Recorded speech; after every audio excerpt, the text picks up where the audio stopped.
Hi guys, this is a video regarding the Shortwave Bulletin, a publication that comes out every couple of weeks.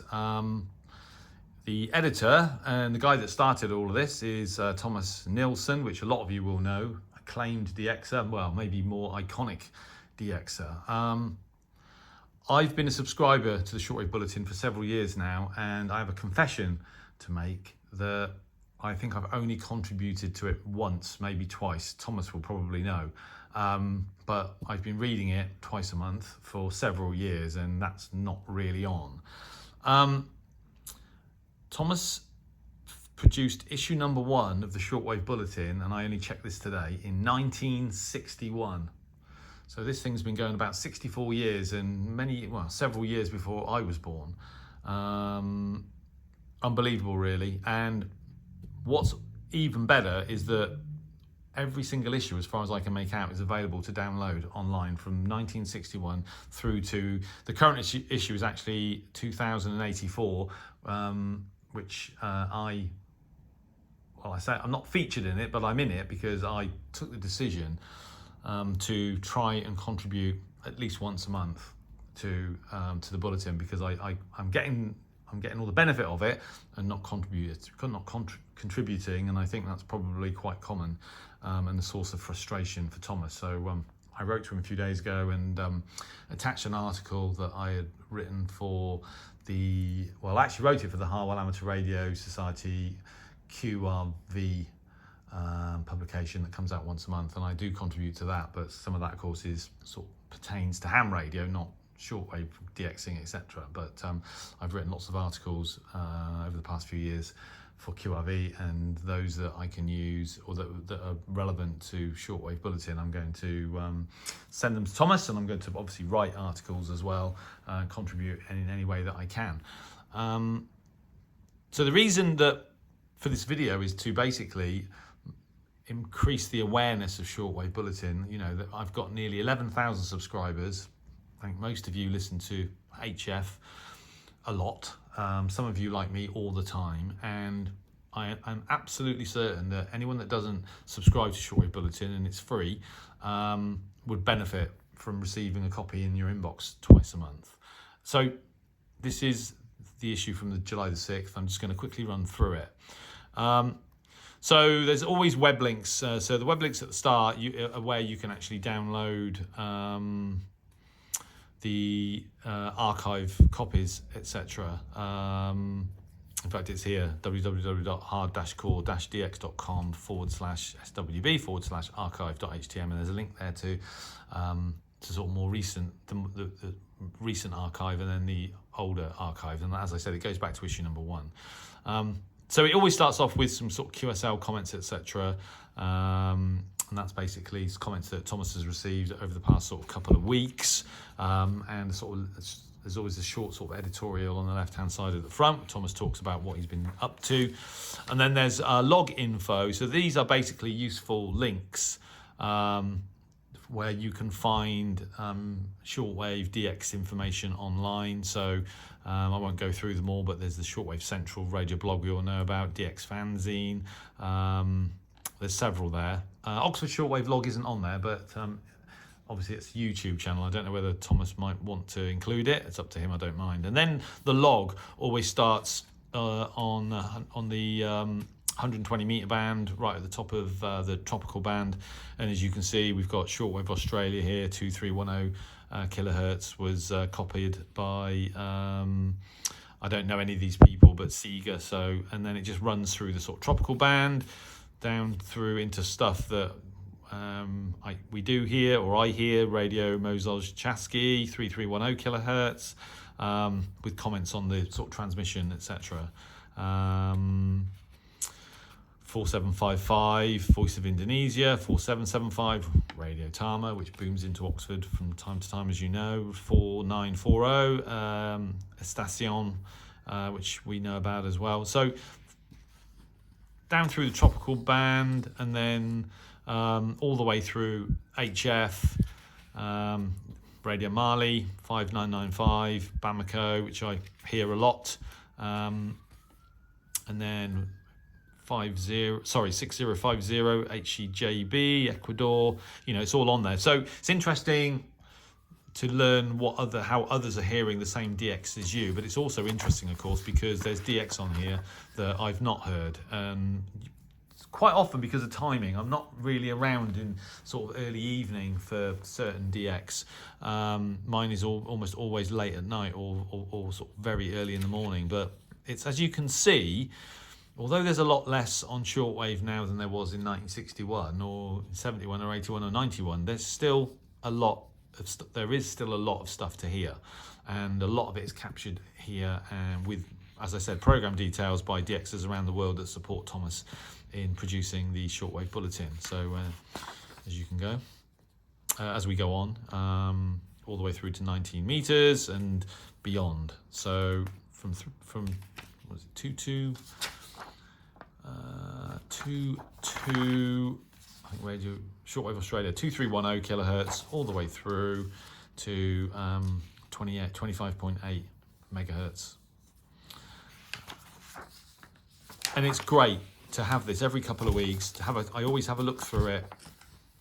Check out if there are any new stations, which there are from time to time. Check out how others are copying DX, and then have a tune around. It's really useful for that, and it's one of the reasons why I feel so bad that I haven't contributed for a long time, because I do, as I said, benefit from this a lot.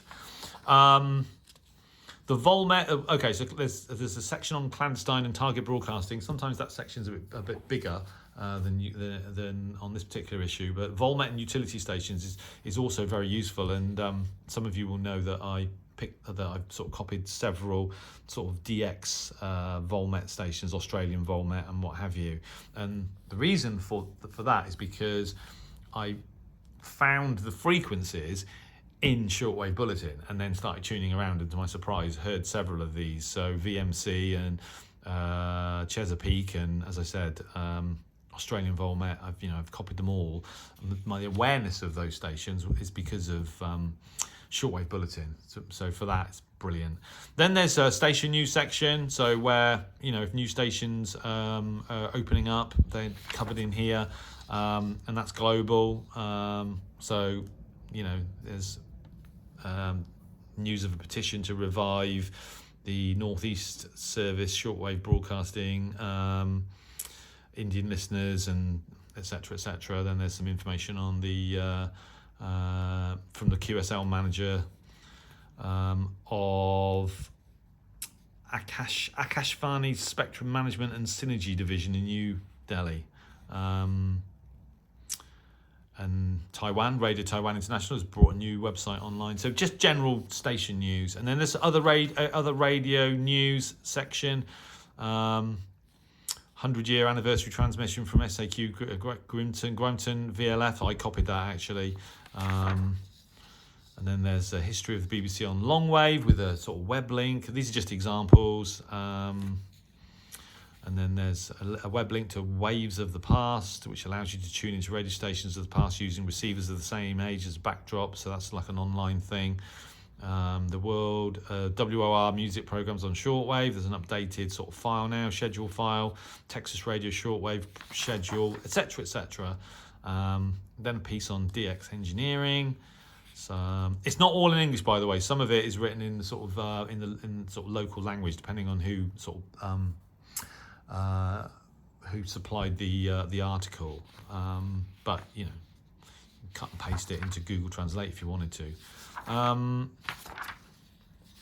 So general radio news, and quite a lot of it, and it's quite interesting actually, because I don't have a lot of time to sort of scan the internet for general radio information. There's a thoughtful ham radio summary by Claudia, Delta Oscar 2, Mike Lima Charlie. Ham radio 2025 leaves me with mixed feelings. It's all relevant stuff. And it just goes on. There's a lot of information in this section. And it takes a lot of work, I'm sure, to compile this. So, thanks to Thomas for taking the time to do this for over 60 years. It just speaks volumes about how much he loves radio, like we all do, and we all must try and contribute a bit more. Here's a new one. Discover the Shortwave Listening DXing course 2025 edition with a download link. And then quite often there's a DX nostalgia section where there's quite often photographs of vintage QSL cards and information on broadcasts from years gone by. Coast Guard Communication Station, Kodiak Island, Alaska, QSL card, November